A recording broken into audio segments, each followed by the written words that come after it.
ଆଜିର ପବିତ୍ର ରଥଯାତ୍ରା ଅବସରରେ ସାରା ଓଡ଼ିଶା ଭକ୍ତିରେ ମଗ୍ନ। ମହାପ୍ରଭୁ ଜଗନ୍ନାଥଙ୍କ ବଡ଼ ଭାଇ ବଳଭଦ୍ର ଏବଂ ଭଉଣୀ ସୁଭଦ୍ରା ରଥରେ ବିରାଜମାନ ହୋଇ ଭକ୍ତମାନଙ୍କୁ ଦର୍ଶନ ଦେଉଛନ୍ତି। ଜୟ ଜଗନ୍ନାଥ ଧ୍ୱନିରେ କମ୍ପି ଉଠୁଛି ବଡ଼ଦାଣ୍ଡ। ରଥର ଦଉଡ଼ି ଟାଣିବା ପ୍ରତ୍ୟେକ ରଥଙ୍କ ପାଇଁ ଏକ ଅପୂର୍ବ ସୌଭାଗ୍ୟ। ଆସନ୍ତୁ ଆମେ ସମସ୍ତେ ମହାପ୍ରଭୁଙ୍କ ଆଶୀର୍ବାଦ କାମନା କରିବା। ଜୟ ଜଗନ୍ନାଥ।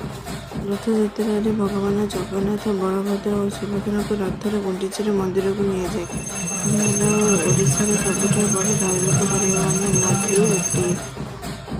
ଆଜି ହେଉଛି ଭକ୍ତି ଓ ଉଲ୍ଲାସର ମହାପର୍ବ ଶ୍ରୀଜଗନ୍ନାଥଙ୍କର ରଥଯାତ୍ରା। ଦେଖନ୍ତୁ ମହାପ୍ରଭୁ ଜଗନ୍ନାଥ ବଳଭଦ୍ର ଓ ମା ସୁଭଦ୍ରା ରଥାରୂଢ଼ ହୋଇ ଭକ୍ତମାନଙ୍କୁ ଦର୍ଶନ ଦେଉଛନ୍ତି। ଜୟ ଜଗନ୍ନାଥ ଧ୍ୱନିରେ କମ୍ପି ଉଠୁଛି ପୁରୀ ବଡ଼ଦାଣ୍ଡ। ଆଉ